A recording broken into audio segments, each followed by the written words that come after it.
Richer, Wiser, Happier, where you were one of the central characters.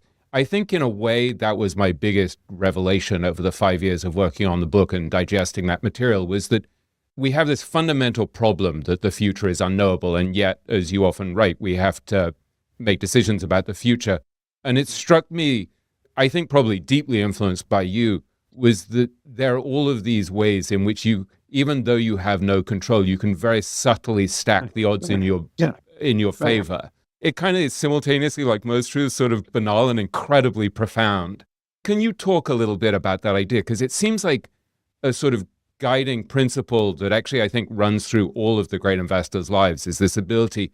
I mean, you see it with someone like Ed Thorpe, right, who you know, like just to very subtly stack the odds by, say, not playing games that you're ill-equipped to win, or by making sure you analyze the evidence in a very rational, independent way, whether it's about COVID or markets or anything like that. Can you unpack that a little?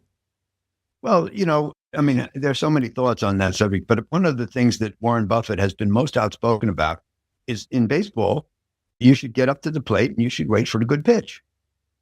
And first of all, you have to have a sense for what's a good pitch and what's a bad one.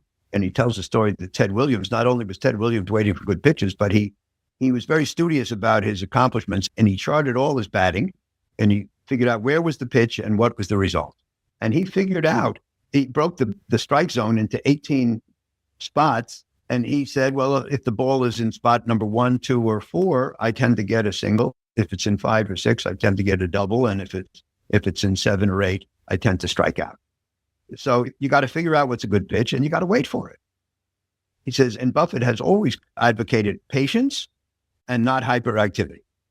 But he points out that in investing, unlike baseball, in baseball, if you stand there with the bat on your shoulder and you let 3 pitches go by in the strike zone, you're out.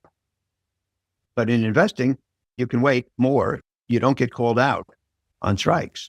Now, it's not exactly true, because if you're a professional investor, you're investing for others, and you sit there with the bat on your shoulder and the market goes up for 16 years, you might be called out. Warren had the particular benefit that he was never thought he might get fired, but the rest of us might. But still, patience is very important, and waiting for a good pitch objectively, and your kind of pitch, your kind of investment. You can do that. We talked before about playing within yourself. Figure out the kinds of things you're looking for. You can't buy something because you think it's attractive to others. It has to be attractive to you and has to satisfy your criteria, and you should have a set of criteria. So these are the things you can do to get the odds on your side. I think there's another really critical related lesson that I've tried to deeply internalize from you over the years, which is not to fool oneself about the conditions